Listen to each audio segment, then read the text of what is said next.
5 lessons for successful property investors. Hi guys, my name is Radhika. I'm a property investor. If you're new to this channel, I talk all things about property, mindset and all things money. So if you're new to this channel, please hit the subscribe button and I look forward to getting to know you better. So let's get straight into this. First lesson is not knowing what your end goal is. You'll be surprised at how many property investors are just like, I just want to get an investment property because I see it on Instagram and that's kind of it, but they don't actually make a financial plan or what they actually want out of property or what their lifestyle wants to be out of property. Property is not easy, like it's not the easiest investment strategy ever.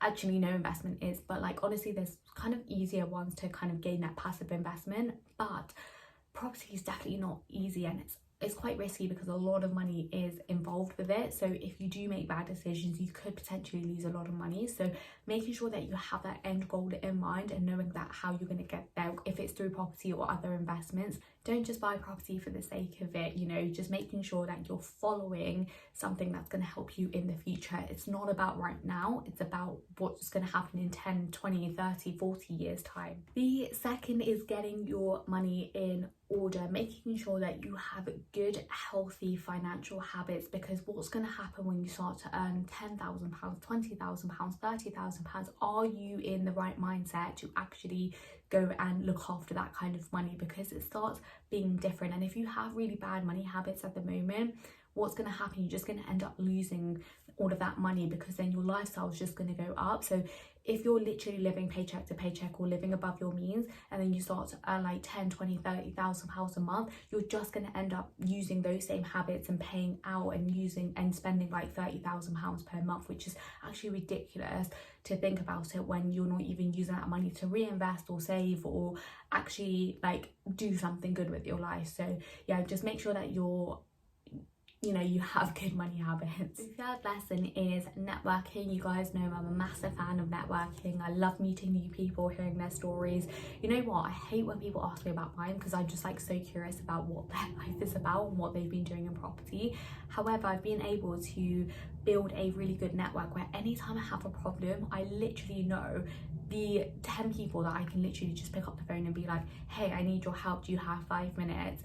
And I know like I don't even need to be like, hey, how are you kind of thing. It's just like, I need your help, can you help me? And people do the same thing to me, like they know I'm always going to be there for them. Yes, you build your relationships outside, but it's when you have the problems, who can you actually call and who's going to help you?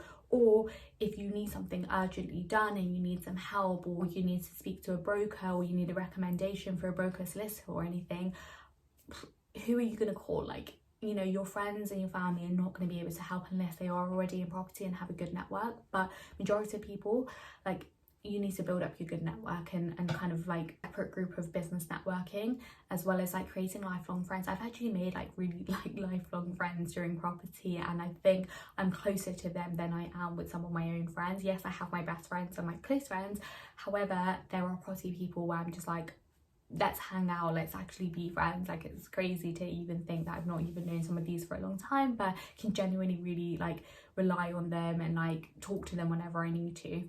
The fourth lesson is educating yourself. You need to educate yourself. There's so many risks involved, and especially with large money involved with property, so many risks. And you're actually spending a lot of time kind of educating yourself to find the right investment properties for you, or finding the right areas or the right strategy or whatever the case may be. So making sure that you are educating yourself, whether it's through YouTube, there's a ton of content out there, whether it's through paid courses, unpaid courses, like there's so much learning. Whether you do an invest and learn, the opportunities are endless of you educating yourself. There's no excuse not to educate yourself, but honestly it could save you thousands and thousands and thousands of pounds. So educate yourself. And the fifth one is maintaining good credit. You all know about my credit card situation, so I'm not going to go into it.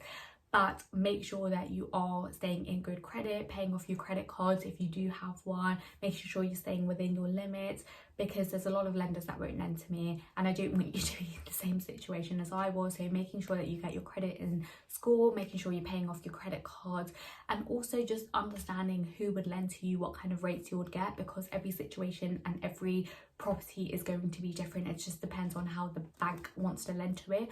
also what's going on in the world right now. We all know properties at an all-time high. Are banks wanting to lend to the full amount of the full loan to value at a good percentage, or are they actually like increasing the percentages because they know that there could potentially be a market correction or prices could suddenly drop? So be careful of where the market is and what is available to you. I hope you enjoyed those 5 lessons. I will be doing more of this series, so if you are interested, please hit the subscribe button, please hit the like button, and I'll catch you guys next Tuesday.